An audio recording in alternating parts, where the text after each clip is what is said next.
What is it about Barbie? Well, of course, it depends on who you ask. But one thing is very clear. People have strong feelings, very strong feelings. And they voted with their wallets to experience those strong feelings. Barbie, currently the 2023 box office victor, with over $1.5 billion in global ticket sales. It's among the top grossing movies of all time. And excuse me, but I just had to ask, why? Don't get me wrong, I enjoyed the film. I thought it was stylish and witty and fun.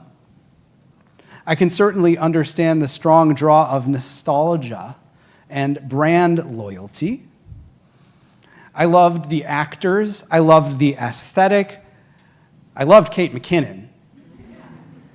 But really, $1.5 billion? That's not just popular, it's sensational. Of course, gender roles and women's rights are central to both the film and to the long-time controversy over the doll. So Barbie has quickly taken center stage in the culture wars. I recently saw a video of a well-known political commentator ranting against the film for roughly an hour, after which, and I am not making this up, this adult man sets fire to Barbie dolls in protest. Maybe I should say adult man in quotation marks. All of this anger over a plastic toy. As I said at the beginning, strong feelings. But here's the thing. Culture wars and nostalgia and production values do not tell the whole story of this film's success.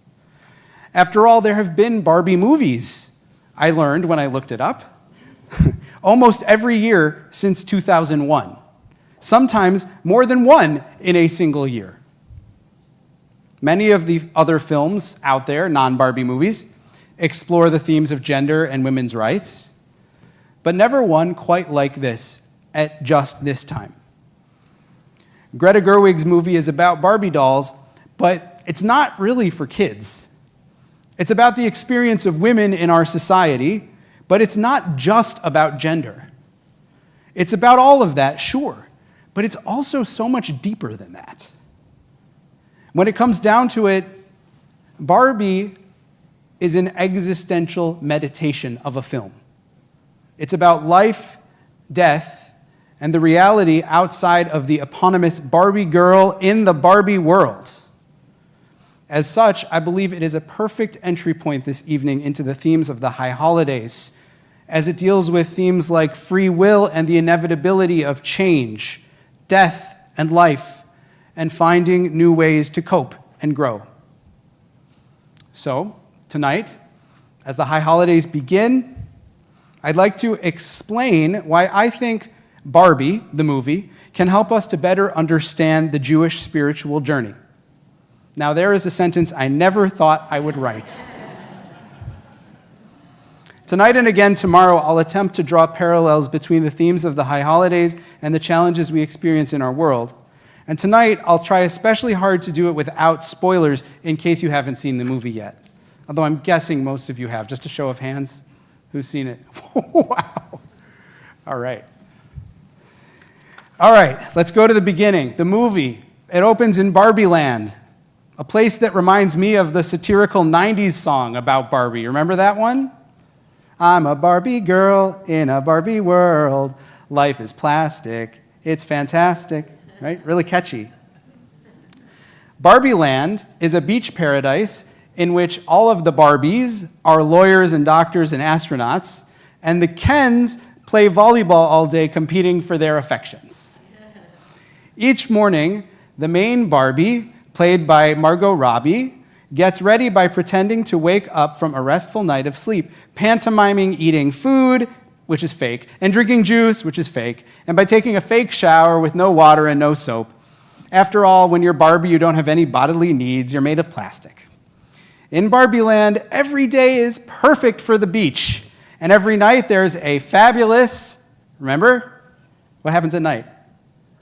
Dance party, right? Every single night. Barbie land is a total utopia and totally devoid of any serious struggle or conflict.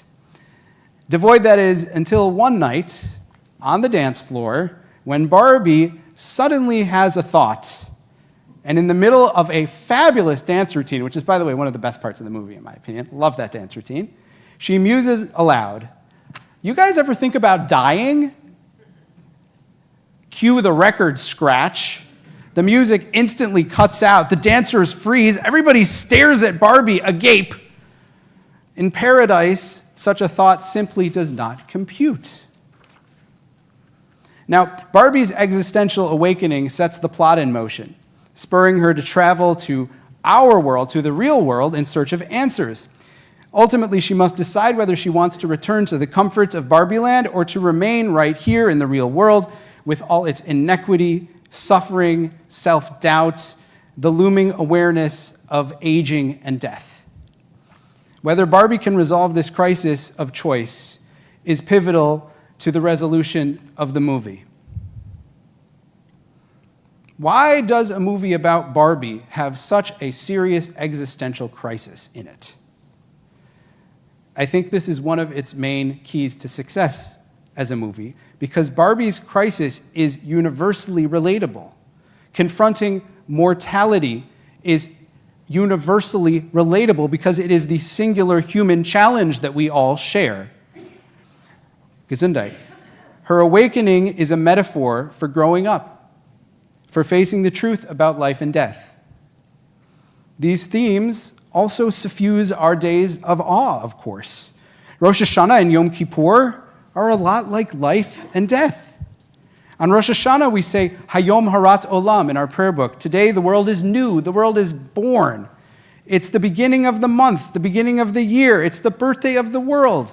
It's the brightest glimpse of life's potential. 10 days later is Yom Kippur, and it feels much different, doesn't it? Many teachers, among them the eloquent Rabbi Alan Liu, who many of you know as one of my favorites, and you've read his book with me, he observes that Yom Kippur is a rehearsal for death. The traditional white dress evokes the burial shroud. In fact, some people actually wear the kittel that they're married in and will be one day buried in. Together we recite the vidui, the same confessional prayer recited at the time of death. The Mishnah in Tractate Yoma opines that two things alone atone for our sins, death and Yom Kippur. And as if all that weren't enough, we come back in the afternoon to recite the Yizkor, to recite the memorial prayers, remembering our loved ones who have died, and while we do that, probably somewhere in the back of our minds, hoping that someday somebody we love will do the same for us. Perhaps thinking about Yom Kippur as a death rehearsal seems a little shocking or bleak, but I don't think it's supposed to be. According to the Talmud, Yom Kippur is one of the happiest days on the Jewish calendar. Yes, you heard that right. I quote, Rabban Shimon ben Gamliel said, "There were no finer days for Israel than the 15th of Av," which is a sort of ancient Valentine's Day, by the way. So if you didn't know about that one, that's an exciting one to put in the back of your mind for next summer. No more good days for Israel than the 15th of Av and Yom Kippur. Now, I can't be totally sure why this teaching compares Yom Kippur with a love holiday, but I don't think it's a coincidence. Yom Kippur may be about death, but really, it's mostly about life. We have gone out to make amends with those we have wronged. We offer the prayers of our heart to all that we have broken in the spiritual domain. We look to the domain of our character, our compulsions, our integrity. We commit to repairing these. In this way, we are moving back to one another. We're doing teshuvah to those things that we have erred in, to those we have wronged, to God who wants us to become more fully realized, our best selves.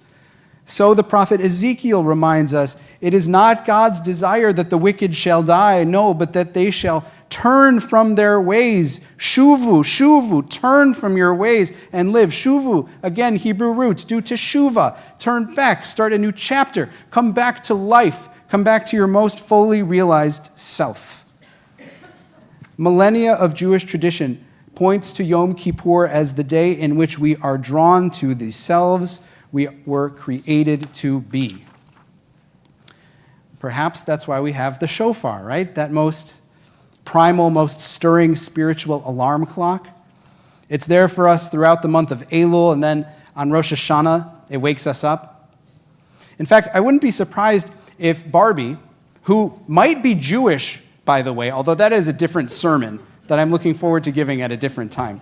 I wouldn't be surprised if Barbie experienced a mini shofar blowing in her head on the dance floor. Maybe that's what woke her up. That was her wake-up call to the challenges of real life, to get out of Barbie land, because that Barbie was destined for something much greater than Barbie land. Maybe it was her invitation to enter and step into real life if she was just willing to embrace all of its challenges bravely. Spoiler alert, she is.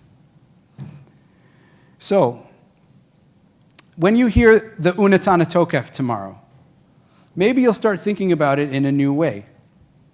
Maybe this haunting prayer which asks, who shall live and who shall die? Maybe it functions as that dance floor moment for us.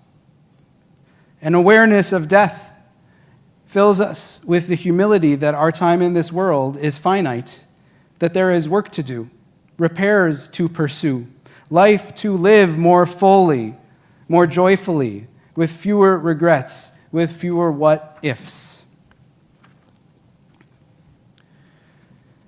Last year, around Rosh Hashanah, my Uncle Larry approached me deep in grief. A relative had passed away on the other side of the family, and he told me that this man, who I had met only briefly once, was in the prime of his life, a wonderful and admired guy, a family man, in his early 60s, with 4 adult children who now won't have their dad to walk them down the aisle. My Uncle Larry is a learned, and I would even say a devout person. But he was having trouble squaring this tragedy with God's love, with the presence that brings us comfort and blessing, with the blessings that Jews traditionally recite in times of mourning. He asked me how such a thing could be possible. Why, he asked, should he want to utter blessings at a time of such tragedy? Now, I told Uncle Larry what I will tell you now, which is that I don't really know if there is a why, or if there is, what it is. Yet, with the forces of life and death so far beyond our understanding, we do know one thing for certain. We know that life is precious, and it is beautiful. And without death, there would be no life. So we bless. Mortality tugs on us. It tears at our souls. It rips our hearts to pieces. Nevertheless, we bless. This is why the Jewish way is to look death in the mirror, is to confront our mortality. Not all the time, and certainly not because we are obsessed with death, but because we are in love with life. And life is too precious for us to live in a plastic shell for all of our days. Now that is truly fantastic.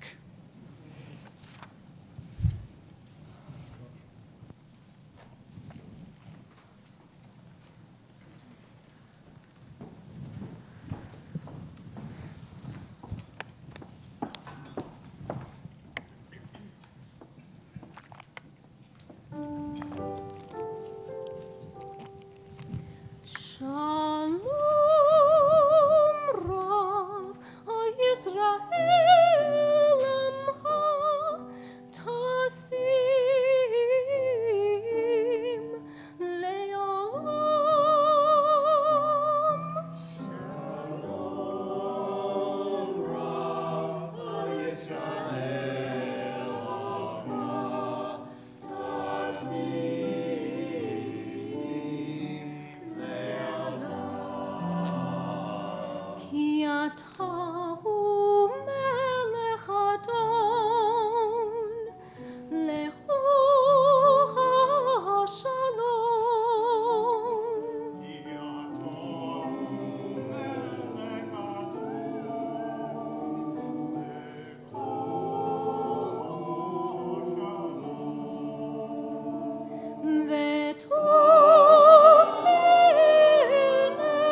It may be Rosh HaShanah, but it is also a Friday night service. And so we will take a moment to think of those in need of healing within our community. I invite us to turn first to page 65.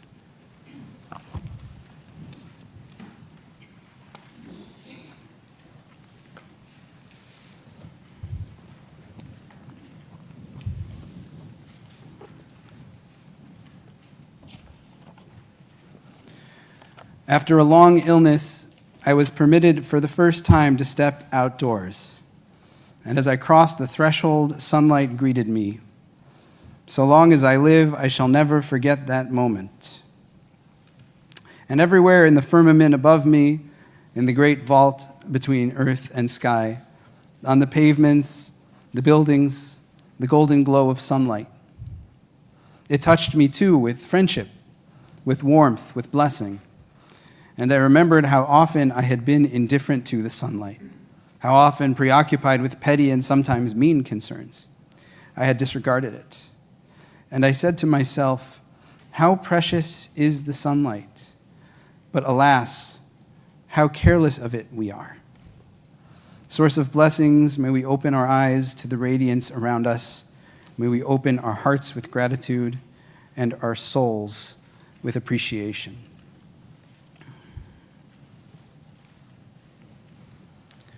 We think of those in our community who are in need of healing, including April D'Amato, Norma Diamond, Josh Lipschitz, Mark Warner, Larry Pepper, Alan Myers, Joan Shapiro Green, Bonnie Stoddard, Judy Selikoff, and Myra Josephson.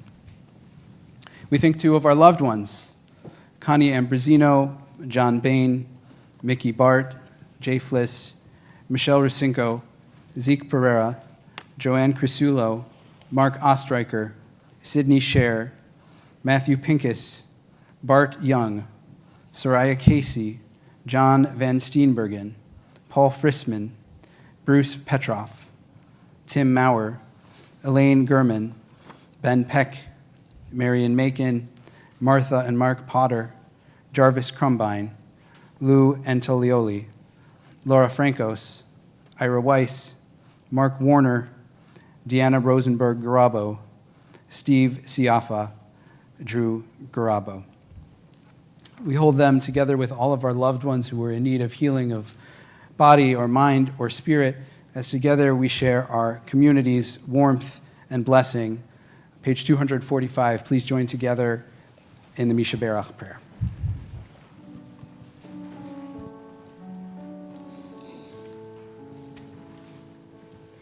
Misha Berach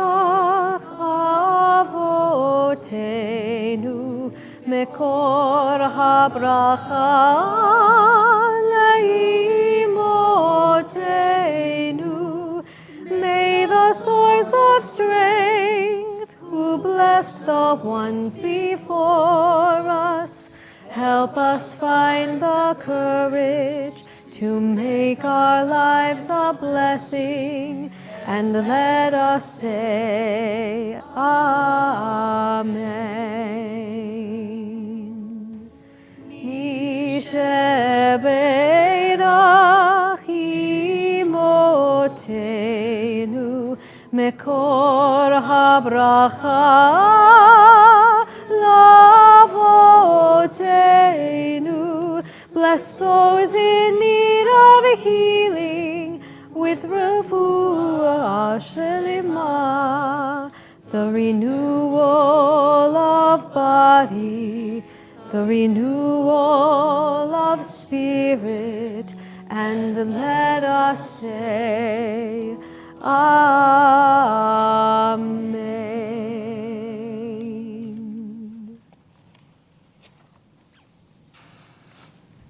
God, on this night of return, let us find the humility to come close to you and open ourselves to your presence.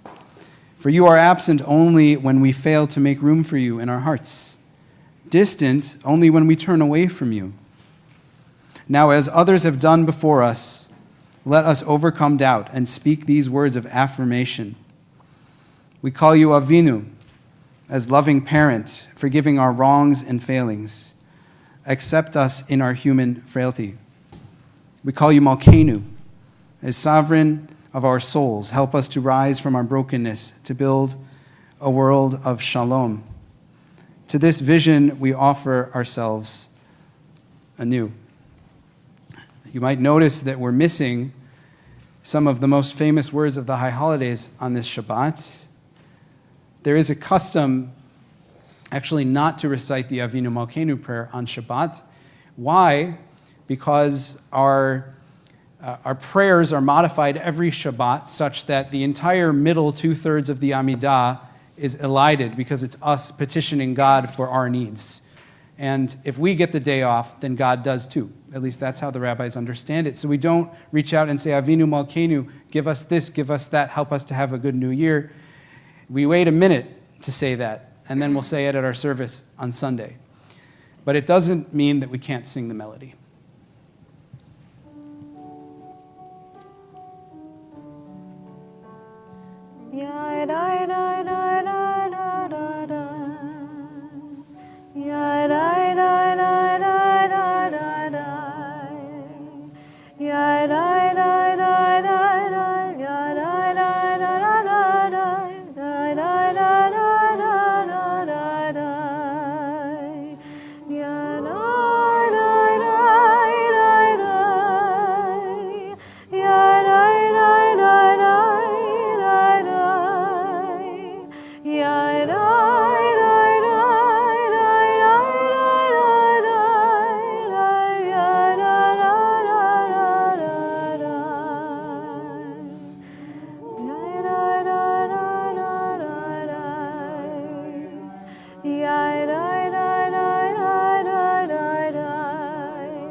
We now lift this cup for the year that is gone, for mountaintop moments and the taste of joy, celebrations shared, milestones met, all we've mastered and achieved since we last met.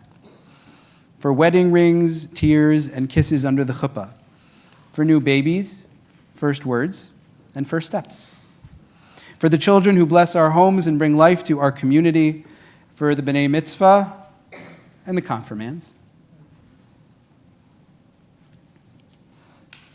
Young teachers of this holy congregation, ours to cherish and guide with love. For beloved wives and husbands, sisters and brothers, for loyal friends who grow more precious with us in each passing year. For this community which nourishes us all. For all we've learned, for all we've struggled through, for challenges surmounted and disappointments met with courage. For last moments shared with those we've loved and lost. For parents, for grandparents whose memories are with us forever, we lift this cup for the year that is gone, for the year that begins. May we meet it in strength, in unity, and hope. We lift life's cup and celebrate survival. So may we sanctify each day that is ours. Baruch atah Adonai, Baruch Shemo, Eloheinu melech haolam, borei peri hagafen. Baruch atah Adonai, Eloheinu melech haolam, asher bachar banu michol am, veromanu mikol lashon, v'kiddishanu b'mitzvotav, v'titein lanu Adonai Eloheinu be'ahava, et yom HaShabbat hazeh, ve'et yom hazikaron hazeh, yom teruah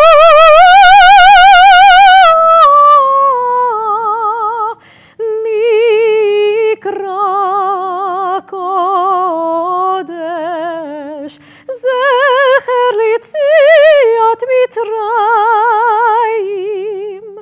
kivanu v'acharta ve'otanu kiddashta mikol ha'amim, u'davarcha emet ve'kayam la'ad.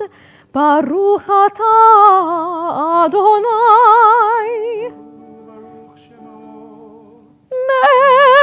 melech al kol haaretz, mekadesh HaShabbat ve'Yisrael ve'yom hazikaron. Baruch atah Adonai,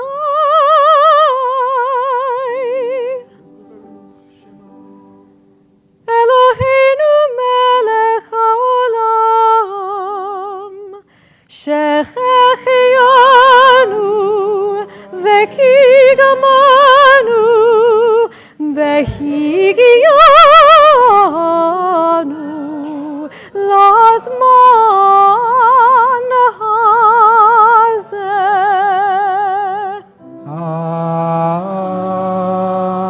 Amen.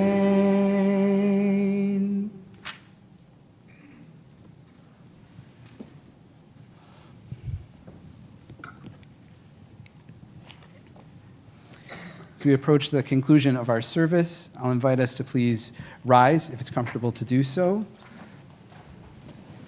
We turn to page 82 for Aleinu L'Shabeach.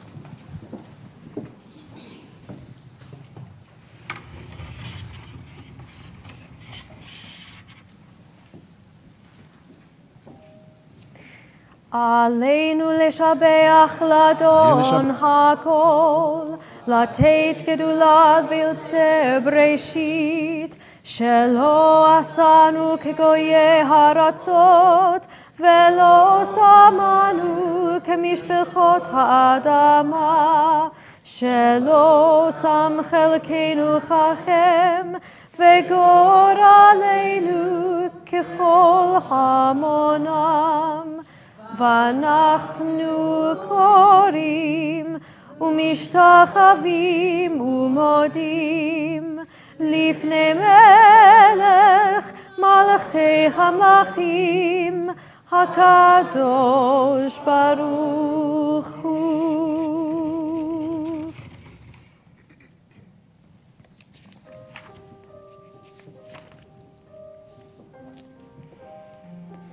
ונאמר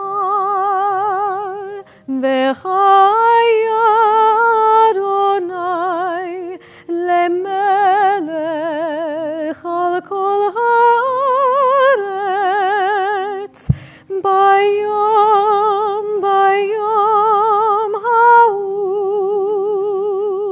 יהיה אדוני אחד. ביום ההוא יהיה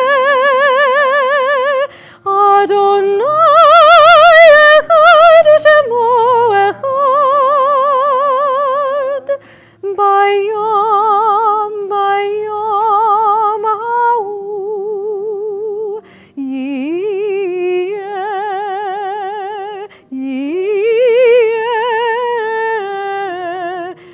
אדוני אחד.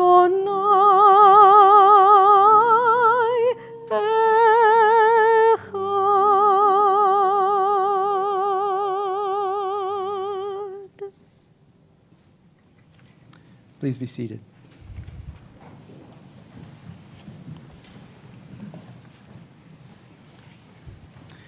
No joyful holiday can annul the grief of a mourner. Hearts are still tender. We all need to be held in moments of sadness. God, I don't really feel ready for this holiday. I'm dislocated in spirit and in time. Be with me as my boat drifts on these currents. Help me to trust that I am not alone, that I will find a way back to a familiar shore. Don't ask me, God, to pretend away my grief. Guide my loved ones to accompany me wherever my heart needs to be. And if I reach joy to my own surprise, protect me from the guilt sparked by my rejoicing. Let me be present in my heart, now and always, as I stumble through the collision. Blessed are you, Adonai, who hears prayer. Rosh HaShanah is called by the rabbis Yom HaZikaron, the day of remembrance. And so today we remember those who have passed away in recent days, weeks, and months, or whose death happened at this time in years gone by. And if you're here to observe any of those milestones, I invite you to please rise as your loved one's name is read. We think of Jordan J. Lustig, father of Susan Lustig and grandfather of Melanie Siegel, of Harold Redlick, father of Norman and Karen Redlick. We remember at this anniversary Sylvan Gable, Elizabeth Biddy Josephson, June Waldman, Abraham Belsky, Maxine Greenberg, Sonia Schlossberg, Richard Cohen, Jack Glantz, Goldie Hock, Paul Stoddard, Nettie Maringolo, Joseph Schulman, and Miriam Meisel. As we offer consolation to the mourners among us, I invite us all to please rise in solidarity as one community as we recite these hallowed words together with our siblings across the Jewish world. Page 90.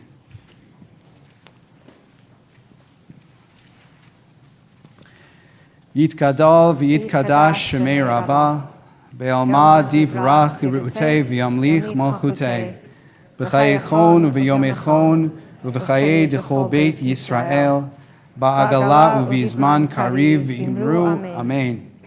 Yehi Shmei Rabbah Mevorach Le'olam Ule'almei Almaya.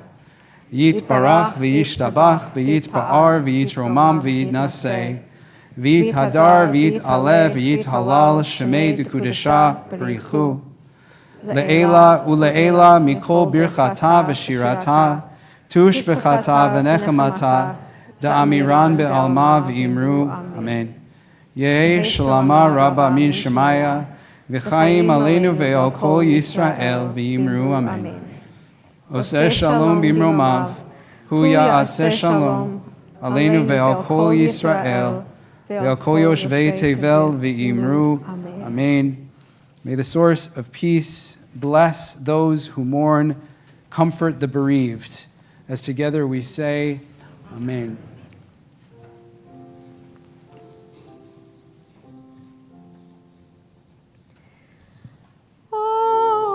Oseh shalom bimromav, hu ya'aseh shalom, aleinu ve'al kol Yisrael v'imru.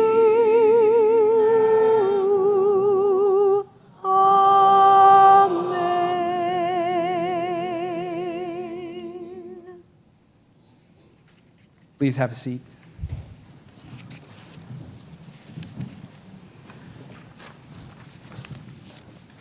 Just a few announcements. First, I'd be remiss not to say thank yous, a lot of thank yous, to everybody who made this and will make all of these high holidays possible, including our wonderful cantorial soloist, Rachel, Walter, and our choir who brings so much musical beauty into these services. Thank you for your partnership. Thank you to John on sound, and Bruce on space, and Rack on everything. Thank you to our ushers and medical volunteers, to everybody who helped set up chairs and flowers and make sure everything was in place. It really does take a team, a village, to make this possible. Tomorrow, we have, and I would be remiss not to thank the entire staff team. I actually don't see Kim. Kim, where are you? Are you back there somewhere? Okay. She's out there. Okay. I want to say thank you to our entire staff team, to Kim and Lydia and Ira and Jen, as well as to our custodians and our security partners who make everything safe and comfortable for us. It's really a marvel that we can make this happen, all of us together. So timing for tomorrow. We have a morning service right back here at 10 a.m. It will also be on live stream. Then we are having a family service and tashlich, one right after the other, at 3 and 3:30 p.m. The current plan is for that to take place at East Wharf Beach.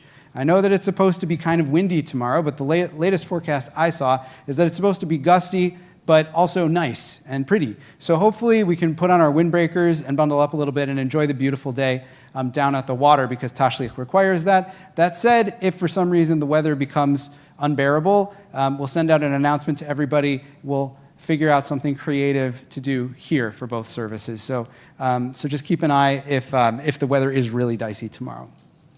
Finally, our second day Rosh Hashanah service schedule-wise, we'll be back here again at 10 a.m. On Sunday, and also that one will be on live stream.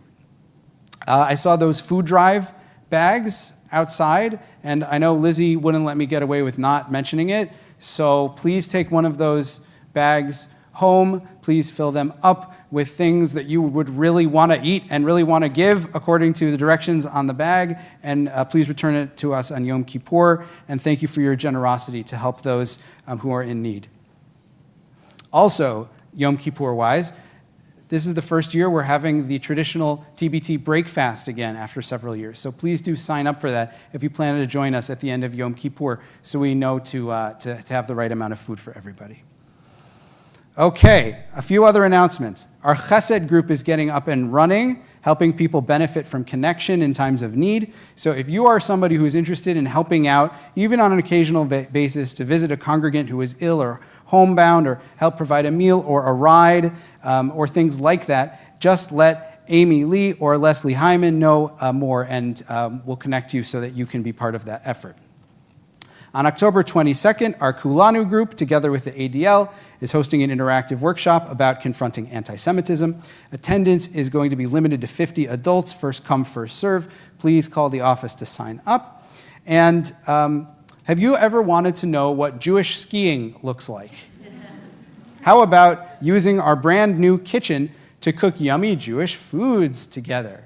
So these are part of our new Kesher initiative, which means connection. It's a small group effort, and it's a minimum commitment, but high happiness and engagement model that we hope you will really love. So some of the people in this room are actually going to be leading Kesher groups. Can those of you who are Kesher leaders please put your hands in the air? Okay, so if you're curious to know more about Kesher, you can talk to any of them or me, and we're going to have some sign-up computers at the end of Yom Kippur too, if you want to think about it. But the information on how to sign up is in your inbox.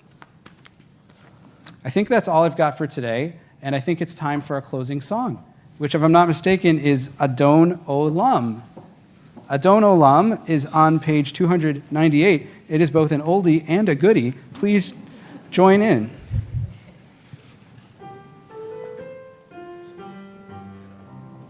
Adon olam asher malach b'terem kol yetzir nivra le'ein nasa v'shefto kol azai melech shemo nikra azai melech shemo nikra ואחרי ככלות הכל לבדו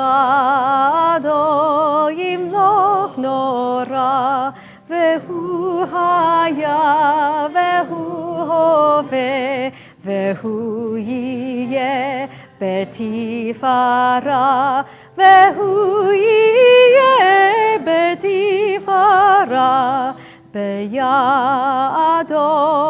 הפקידוכי בעת אישן ועיירה ואמרו היא גביעתי אדוני לי ולא יירא אדוני לי ולא יירא.